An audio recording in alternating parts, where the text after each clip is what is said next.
Hello বন্ধুরা, ভালো খাবারের গল্পে তোমাদের স্বাগত। আজকে আমি একটু গন্ধরাজ মোড়া ঘন্ট বানাবো। তো সেই জন্য দেখো, এখানে মাছের মাথা আর অল্প কয়েকটা মাছ নিয়ে নিয়েছি। এখানে এলাচ, দারচিনি, এখানে গন্ধরাজ লেবু, লেবু পাতা, কাঁচা লঙ্কা, তেজপাতা আর এখানে আলু। এবার এই মাথাটার মধ্যে আমি নুন হলুদ দিয়ে দিচ্ছি।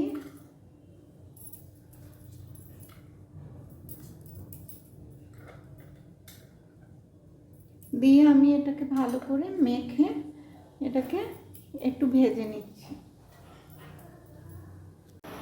এখানে আমি কড়াই বসিয়ে দিয়েছি। কড়াইতে এই যে সর্ষের তেল দিয়ে দিলাম। এটা সর্ষের তেল দিয়েই ভালো হয়।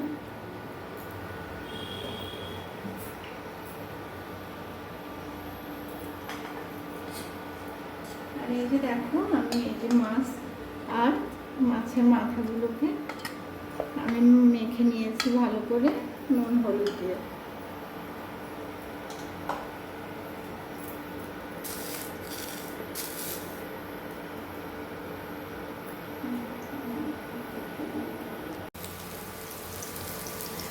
এই যে আমি মাছগুলোকে আগে ভেজে তুলে নিয়েছি লাল করে, আর এখানে আলুগুলোকেও ভেজে তুলে নিচ্ছি। আলুগুলো আমি একটুখানি সেদ্ধ করে নিয়েছিলাম, তো এবার আলুগুলো তুলে নিচ্ছি। এবার মাছের মাথাগুলো দিয়ে দিচ্ছি। মাছের মাথাগুলো লাল লাল করে ভাজা হয়ে গেছে। আমি এখানে একটু তেজপাতা আর এই যে অল্প করে একটু এলাচ আর একটু দারচিনি দিয়ে দিলাম।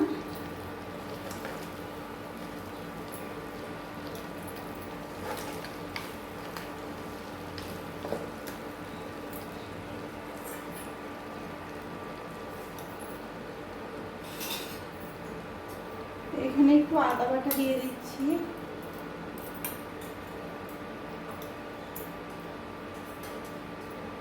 একটু হলুদের গুঁড়ো,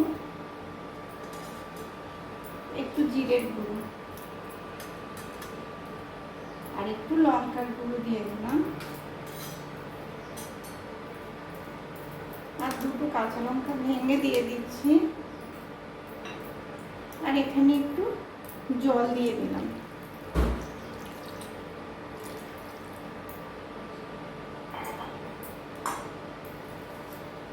এবার এখানে মাছগুলোও দিয়ে দিচ্ছি। এখানে একটু লাল লঙ্কার গুঁড়ো দিয়ে দিচ্ছি। এটা দিলে কালারটা একটু ভালো আসে।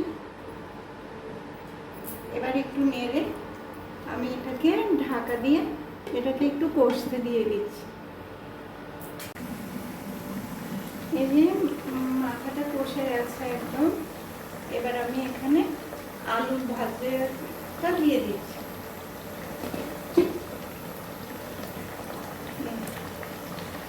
দিয়ে আর একটুখানি আর 1-2 মিনিট একটু কষিয়ে নেব।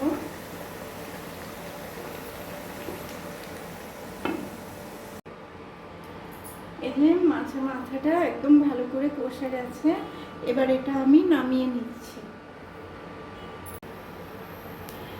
আমি কড়াই বসিয়ে দিয়েছি। এবার মোড়ে ঘন্টটাকে একটু সম্বার দেব, সেই জন্য অল্প করে একটু তেল দিয়ে দিয়েছি, কারণ আগে তো অনেকটা তেল দিয়েছি ভাজার সময়।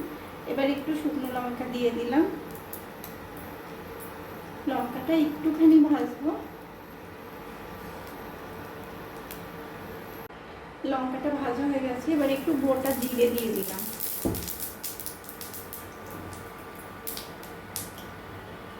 এবার এই যে আমি ঢেলে রেখেছি কাশিতে, এটা এখানে দিয়ে দিচ্ছি। এটা সম্বাদ দিয়ে দিয়েছি, এটা হয়ে গেছে। এবার আমি একটু গন্ধরাজ লেবু জেস দিয়ে দিচ্ছি।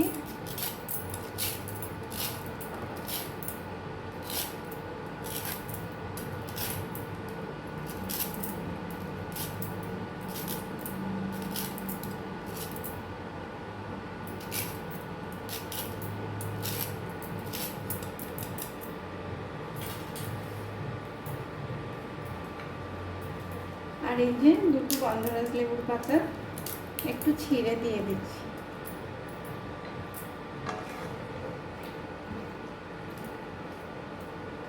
এবার এটা একটুখানি জাস্ট ফুটে উঠলেই নামিয়ে নেব। এই যে আমার গন্ধরাজ মোড়াঘণ্টটা হয়ে গেছে, আমি ডিশে ঢেলে নিয়েছি বন্ধুরা, দেখো। তো এটা খেতে আর কি ভীষণ টেস্টি হয়, গন্ধরাজ লেবুর গন্ধটা তো সবারই ভালো লাগে। তো এমনি করে করলে খুবই ভালো লাগে। আর নর্মালি তো আমরা এলাচ দারচিনি দিয়ে করেই থাকি, কিন্তু গন্ধরাজ লেবুটা দিয়ে করলে একটু স্পেশাল হয় আর কি। তো তোমরাও একবার ট্রাই করো বন্ধুরা, আশা করি তোমাদেরও ভালো লাগবে।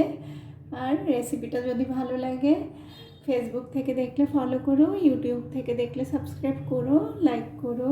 তোমরা অনেক ভালো থেকো বন্ধুরা, থ্যাংক ইউ।